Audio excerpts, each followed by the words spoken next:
The question is discuss the etiology, pathogenesis, clinical features, investigation, and management of sickle cell anemia. It can be asked as hemoglobin S or HbS or sickle cell crisis and its management or splenic sequestration syndrome. The answer: the sickle cell anemia is characterized by the presence of HbS caused by a mutation in the beta globin gene that changes the sixth amino acid from glutamic acid to the valine, that is, glutamic acid goes. If both genes encoding for beta chain are abnormal, it is called as a sickle cell disease. It is more severe and is inherited as a autosomal recessive manner. If only one gene is abnormal and the other gene is normal, it is called as a sickle cell trait. These patients have a mild disease and can be asymptomatic. Pathophysiology: RBCs containing HbS turn into sickle-shaped cells on a deoxygenation. Other factors leading to the sickling are fever, sluggish blood flow, and acidosis. Sickling happens due to the polymerization of HbS, which distort the shape of RBC. Sickling of RBCs lead to the hemolysis causing anemia. Sickled RBCs cannot negotiate through the small vasculature leading to the vaso-occlusive complications such as organ damage. Clinical manifestations. Clinical manifestations include anemia due to hemolysis, pain due to vascular occlusion causing ischemia, infections due to damage to spleen, and damage to organ systems. Growth retardation and psychosocial problems are common. Splenic infarcts result in frequent life-threatening episodes of septicemia. Many types of crisis such as painful crisis, splenic sequestration crisis, and aplastic crisis can occur, which is a life-threatening unless treated promptly. Vaso-occlusion can cause organ damage, particularly heart and kidney in adults and brain in children.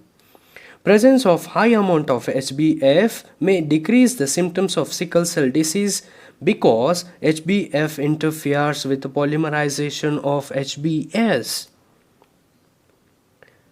Painful crisis, that is also called as a sickle cell crisis, which means vascular occlusion can lead to ischemic pain in many areas of body. Pain is the commonest cause of debility in HbS disease. Acute episode of severe pain is called as painful crisis or sickle cell crisis. Acute pain is the first symptom of disease in many patients and is the most frequent symptom after the age of 2 years. Acute pain is also a complication for which patients with a sickle cell disease commonly seek medical attention. Pain may be precipitated by events such as weather conditions, that is, high wind speed or a low humidity, dehydration, infection, stress, menses, alcohol consumption, and nocturnal hypoxemia. However, the majority of painful episodes have no identifiable cause. Pain can affect any area of the body, but common in the back, chest, extremities, and abdomen. Dactylitis, that is acute pain in the hands and or feet, is common in children. Pain can vary from mild to excruciating. Pain may be accompanied by systemic symptoms such as fever, tachypnea, hypertension, nausea, and vomiting. Painful episodes last for 2 to 7 days. Frequent pain may lead to the psychosocial problems, depression, and interfere with daily life. Splenic sequestration crisis. Vaso-occlusion can occur within spleen and RBCs can get trapped in the spleen. Most of the circulating red cell mass is sequestered in the spleen and the spleen rapidly enlarges within hours. There is marked fall in the hemoglobin concentration. There is a risk of hypovolemic shock. The patients who are susceptible to this syndrome are those whose spleens have not yet undergone fibrosis. Splenic sequestration crisis is associated with a 10 to 15% mortality rate occurring before transfusions can be given.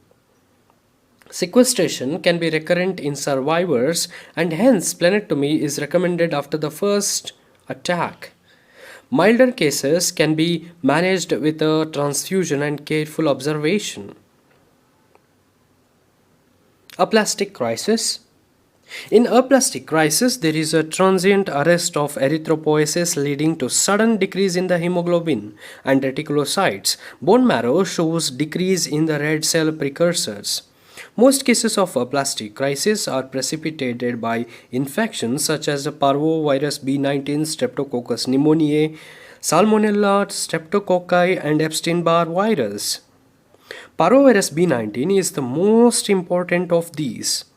Affected patients require blood transfusion. Patients usually recover within few days.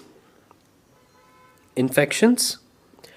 Sickle cell patients are prone to a variety of infections. Absent splenic function, that is autosplenectomy, due to the splenic infarcts, lead to the infections with the encapsulated organisms, example strep pneumoniae and H. influenza. Pneumococcal infections can result in the death within hours. Urinary tract infections due to E. coli and osteomyelitis are also common. Salmonella typhimurium is another common infecting organism. Specific organ system complications related to the CVS. There can be anemia and vaso-occlusive phenomenon can lead to the myocardial ischemia and infarction. Repeated blood transfusion can lead to the iron overload and restrictive cardiomyopathy. Related to the respiratory system, pneumonia or pulmonary infarction can occur. Related to the CNS, transient ischemic attack, strokes, and cerebral hemorrhage can occur. Related to the hepatobiliary system, gallstones, that is pigmented gallstones due to the ongoing hemolysis, recurrent abdominal pain due to the vaso-occlusive crisis, hepatomegaly and hepatic dysfunction.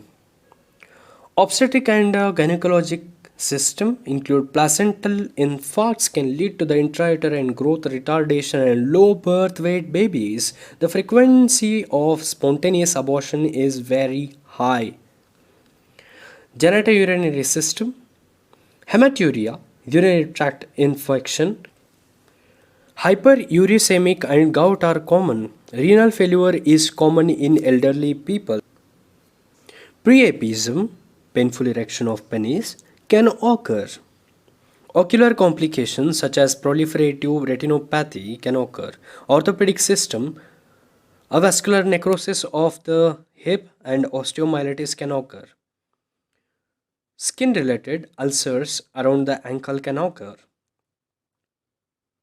Coming to the investigations, features of hemolysis include mild to moderate anemia, reticulocytosis, unconjugated hyperbilirubinemia, elevated serum LDH, and low serum haptoglobulin. Peripheral blood smear reveals sickled RBCs, polychromasia indicative of reticulocytosis, and Howell-Jolly bodies reflecting hyposplenia. RBCs are normochromic. Sickle test, which is sickling of RBCs, occurs when mixed with a solution of sodium metabisulfite. Hemoglobin electrophoresis allows the definitive diagnosis of sickle cell disease.